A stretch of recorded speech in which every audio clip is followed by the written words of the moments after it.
possible for an easy knitting book to actually appeal to both beginners and more experienced knitters? We gonna find out. I purchased my copy of the 52 Weeks of Easy Knits by Lina Publishing, mostly because I'm a Lina Publishing fangirl. Just no cap here today. I set out to review this book purely and solely for beginners, and then found myself thinking about all the ways that it could maybe apply to other people who are a little more advanced in knitting. And then I read the foreword, because of course I didn't read the foreword first, girl. I immediately started looking at the patterns and I just skipped over that whole part.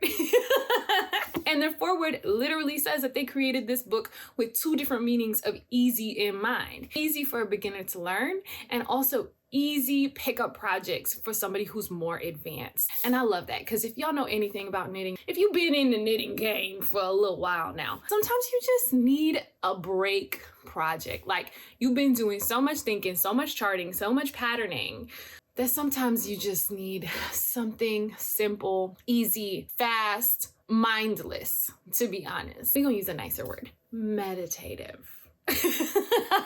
To get it done. And I think this book might be the one, okay? It's your girl Kayla Maressa, and I'm back with another video. If you have never watched a video here, then welcome. If you're watching me again, maybe a little crazy, I'm not gonna lie to you. But thank you for clicking on this chaos one more time.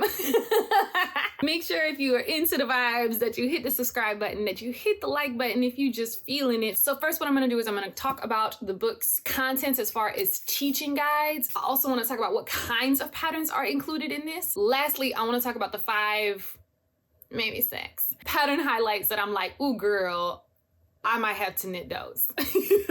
So first, I want to talk about the preface and like the little bit of writing that there is in the front side of the book that is not patterning stuff. I'm not sure if this is a book that's actually going to teach you how to knit from jump. I do like how much information they give you in the front end of like, what are the basic tools you need? What is the difference between like wooden and metal needles? What's the difference between yarn weights? Like, they kind of lay all that out for a beginner. But I did feel like there was a couple of misses, because they've got how to read patterns, how to take the time to finish, blah, blah, blah, which I think are really lovely and well written out, but not everybody learns by reading, girl. And we live in a digital age, and you know, maybe I'm biased because I'm here on the YouTubes, right? But they do make a note of being like, there's a big wide world out there of video libraries that you can learn from, but they don't include one themselves. I think it would have been excellent to be like, here are all these things and techniques and whatever, and here is a video library link for you to also experience them from our way of teaching, so that somebody who purchases this book could have like a total and complete package of this is how I would be able to knit these patterns. Now, as someone who learned how to knit from YouTube University, girl, I am not a legacy knitter. I totally get that Google's is at your fingertips. Sir Google will answer whatever question you want him to. But and also, I do think it's really cool to have all those techniques loaded into one specific spot. Not necessarily like a drawback, but it's a miss for me in terms of making a more complete selection of teaching stuff in the front end of this book. Things I do really like. I love, love, love that they focus on like the techniques that I think are things that sometimes knitters take for granted. Learning different cast-ons is sometimes important, and sometimes for beginners, all they teach them is a long tail cast-on, baby. If you're a beginner, you gotta know more cast-ons than that, because you're gonna be mad when you finish a project and it's not stretchy enough to get over your head, baby. It sucks.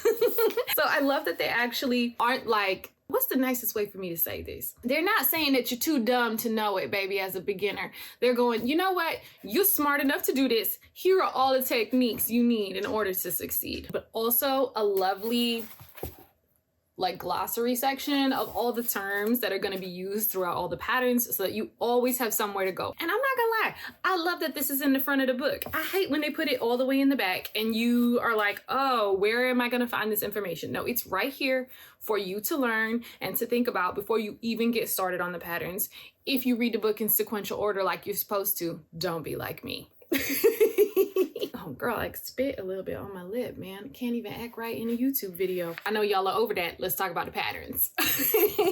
What I love about this book, if you know anything about Lina Publishing, you know that they are the publishers of 52 Weeks of Socks, 52 Weeks of Shawls, and now the third part of this series is 52 Weeks of Easy Knits. I don't know what I thought was gonna happen in this book, but I love the breadth of patterns that are in here, baby. They gave you sweaters, they gave you shawls, they gave you hats, they gave you mittens, they gave you socks, they gave you scarves, they gave you cardies.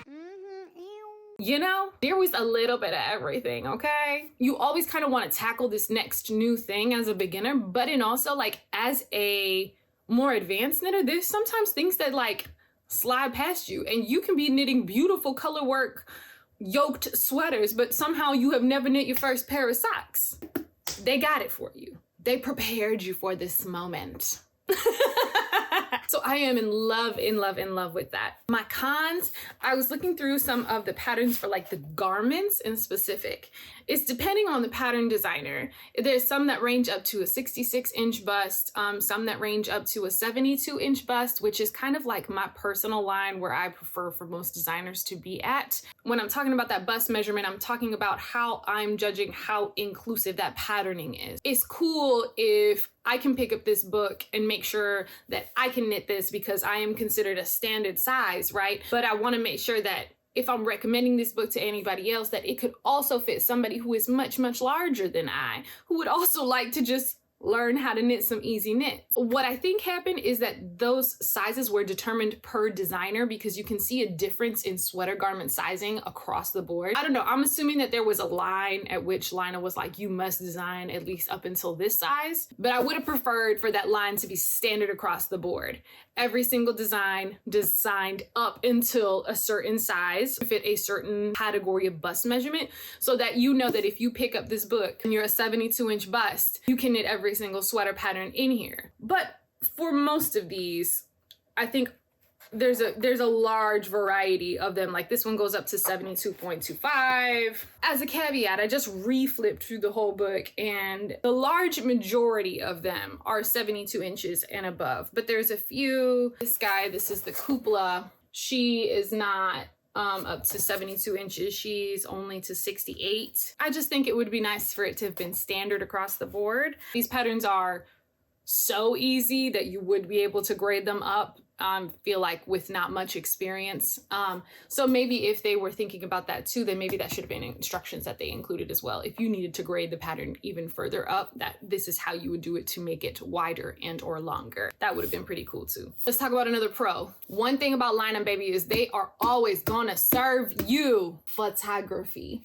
You is gonna get editorial style photography every single time. You want this book for nothing else but for the photography and the inspirational moments within it. I would not blame you, baby. I can stare at their photography all day, every day. They have an incredible way of putting together outfits. They have an incredible way of seeing color and creating color palettes. This beautiful, beautiful way of creating these super dynamic photos, finding models that are very representative of lots of types of humans. I just find their photography super compelling. As like somebody who likes to dabble in photography, I think their stuff is beautiful. Like, girl, come on now.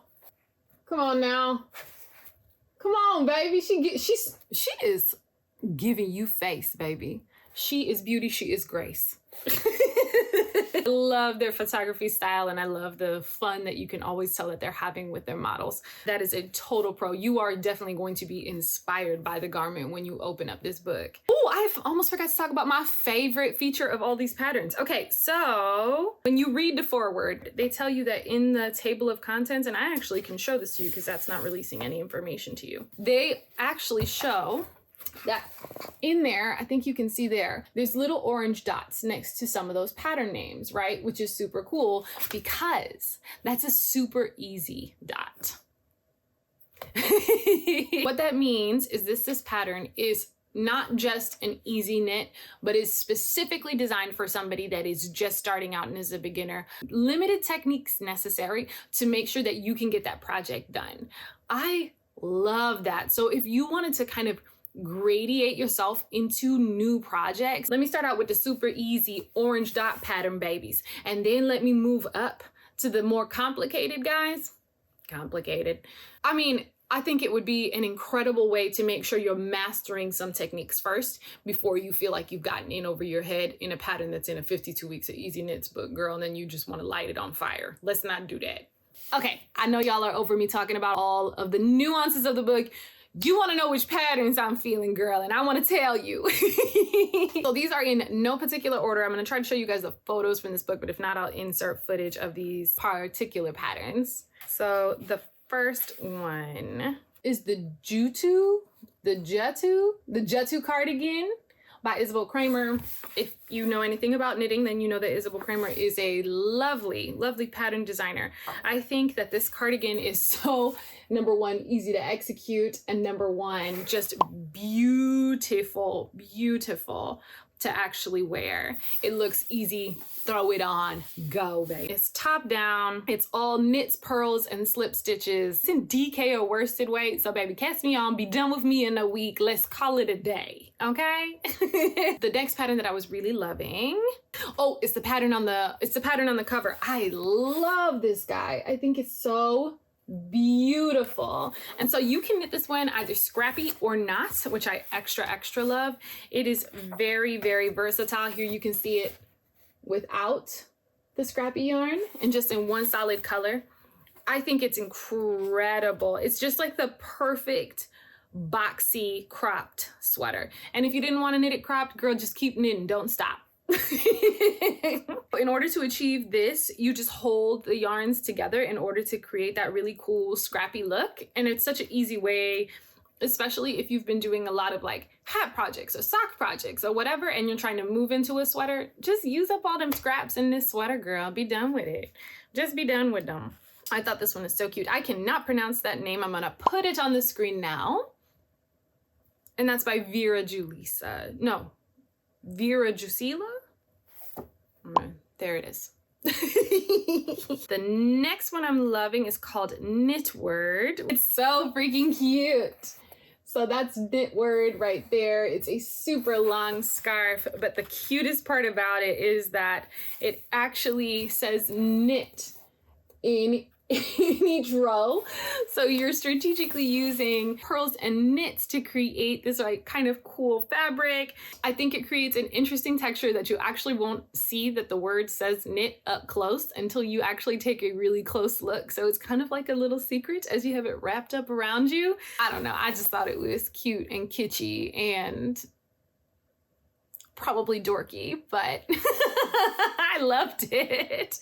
It's just one of those things. It's like, I did it, I knit it. And you can kind of giggle to yourself about it. Ooh, I loved this one. Oh, look, see, I was about to say, I think that this hat is like one of like the perfect hats, and literally in the description, this is one of the super easy patterns. It's a softie is Yana's interpretation of the perfect hat. I love this. Super bulky. It is, can we talk about joy in homegirl space right here? It is just an easy ribbed hat, easy to wear, easy to knit. I mean, I think that this is one of those hats that you can probably be done with in like a couple of days, even like if you're just beginning and you're a little slower. I think that it would just fly, and it's like a staple that you could use for yourself and for gifts because it's ribbed, so it'll fit a lot of people's heads. 21 is the lemonade socks. I think that a lot of people I know are scared to try their first pair of socks, and trust me, baby, it is not as hard as you think it is. If you can follow directions, you too can knit socks and have cozy warm feet. I have my knitted socks on today, and it's winter time here, baby, and I need them so bad because my toes are popsicle toes. These ones are lovely. It's gonna teach you how to knit the socks one at a time on a magic loop, so it'll be really, really easy to learn how to knit them two at a time later on down the road. Also gonna learn how to add in those contrasting colors that you kind of see here. I think everybody needs that perfect vanilla sock pattern, and by vanilla sock pattern we normally just mean like something that is perfect for you to just cast it on and go, cast it on and go. You just memorize it and finish it. And I think this one is perfect because it teaches you how to do the traditional heel flap and gusset, which is what most knitters learn first. It teaches you how to do contrasting heels and cuffs, and a toe too, right? And a toe, and you learn how to knit on a magic loop so you can kind of adjust as you need, and you never have to be dependent on having the exact right size of circular needle or dealing with 47 needles if you're trying to do DPNs. It's a win, baby. It's a win. This guy right here is called True Stripes. This one is by Sylvia Watts Cherry, which I'm a big fan of all of her patterns. And it is so incredibly basic, but so impactful as a garment. Number one, we stand a pocket. We stand a pocket. Number two, like, what a cool way to let people play with color, to get a super squishy fabric, because it looks like this guy is knit all in garter stitch. So you're gonna have the squishiest, softest finished object when you're done. If you're seaming, I mean, that means your garment is really gonna have a lot of structure and be a long wearing garment, which is always my preferred. And I don't know, I just think it's so freaking cute. Like, I can see this in a million color options. I can see it in all neutrals if you're just a neutral kind of gal. I get it. If you're trying to be that girl for 2023, baby, show me all your whites and beiges. I'm gonna be over here colorful as hell, but I get it. And I think that this one is super customizable for anybody who is trying to play around with something a little more interesting, but has a color palette that they know suits them. And that's my roundup of the 52 weeks of Easy Knits by Lina Publishing. If you want to see more content from me, you can click over here to find out what I'm going to be knitting this winter. You can click over here to find out all the things that I have been knitting and may or may not have finished. Mind your business. And I will see y'all in the next one. Bye.